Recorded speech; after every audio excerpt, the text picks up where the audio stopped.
1800 hours, Pakistan Standard Time. Assalamu alaikum. This is Radio Pakistan. The news read by Farzana Khan.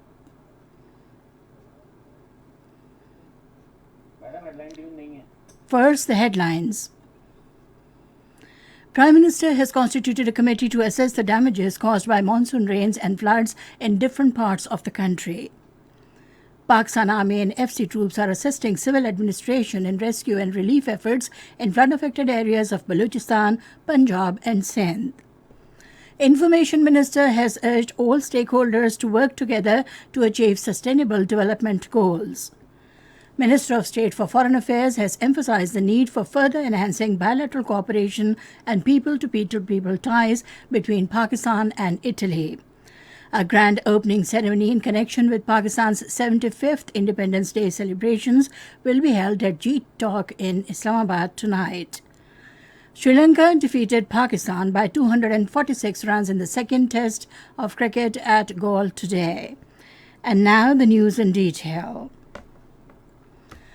Prime Minister Shahbaz Sharif has constituted a committee to assess the damages caused by monsoon rains and floods in different parts of the country.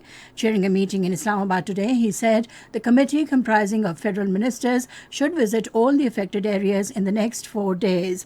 The Prime Minister said short, medium and long-term plans will be formulated in the light of recommendations of the committee on the 4th of next month. Shahbaz Sharif announced to enhance the compensation of injured people from 50,000 rupees to 200,000 rupees. He said the assistance for the partially damaged houses should be enhanced from 25,000 rupees to 250,000 rupees, whilst that of fully damaged houses to 500,000 rupees from 50,000 rupees. The Prime Minister said the federal government will extend full cooperation to the provincial governments to cope with the impact of the natural calamity. Shahbaz Sharif said the national and provincial disaster management authorities should ensure implementation of disaster risk management strategy. He said relevant ministries and departments should accelerate efforts to secure financial support by establishing contacts with international donor agencies. Pakistan Army and FC troops are assisting civil administration in rescue and relief efforts in the flood-affected areas of Balochistan, Punjab and Sindh. 2 Army aviation helicopters have been flown from Karachi to Othal Lasbela. The helicopters are shifting stranded people to safer places and also transport necessary relief items.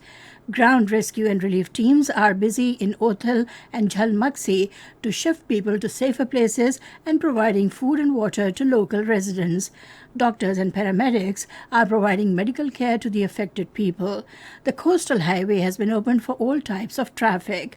Apart from dewatering efforts in Karachi, troops are busy in relief efforts in Jamshoro and Gharo areas. In the Punjab, troops are assisting civil administration in relief efforts in DG Khan.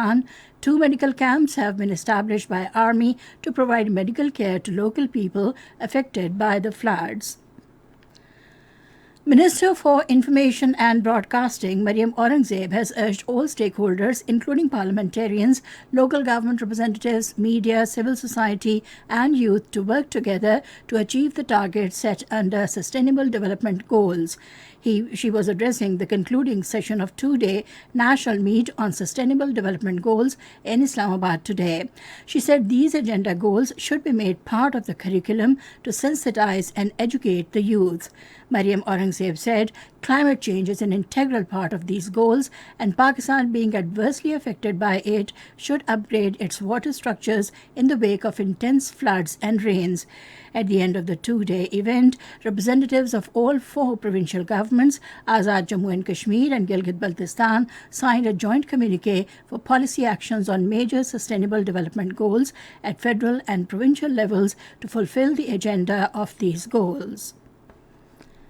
President Dr. Arif Alvi has urged all stakeholders to create awareness about importance of early diagnosis of hepatitis and work together for elimination of this disease from the country. In his message on the World Hepatitis Day being observed today, he said the risk factors for disease need to be addressed on an urgent basis by ensuring safe blood transfusions, use of auto-disabled syringes, and strict infection control practices in all healthcare settings.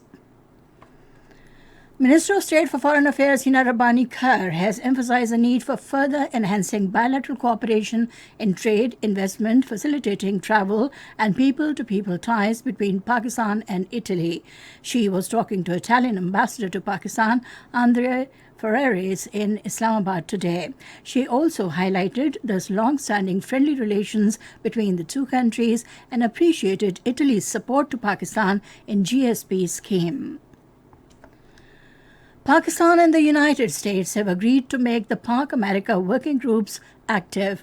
The agreement was reached at a meeting between the U.S. Chargé Affairs and Minister for Climate Change Sherry Rahman in Islamabad today.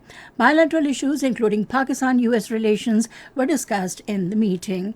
They discussed in detail the U.S. supported projects to combat climate change. This is Radio Pakistan giving you the news.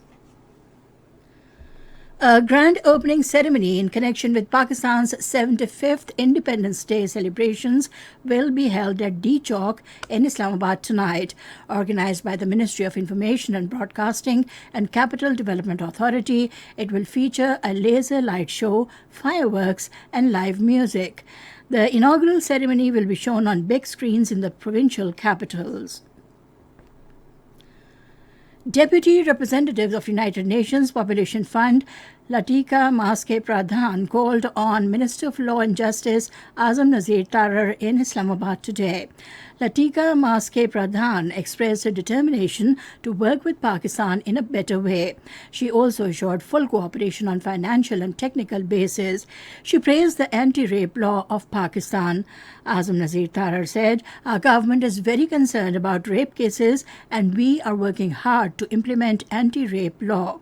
The two sides reiterated the commitment to work together to end child marriage.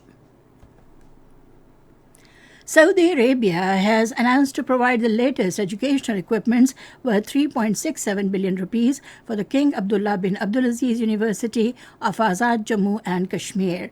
This was announced by the ambassador of Saudi Arabia in Pakistan, Nawaf bin Saeed Al Maliki, while addressing an agreement signing ceremony between the Saudi Fund for Development and Jamia Kashmir in Islamabad today.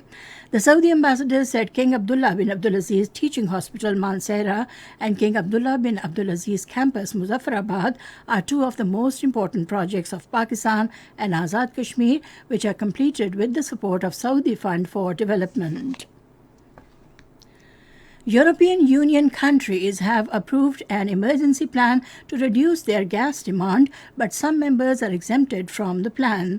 According to report, Russia has reduced gas and oil supplies to Europe, giving technical justification after the Western countries, including the European Union, have imposed various sanctions on Russia following its invasion in Ukraine.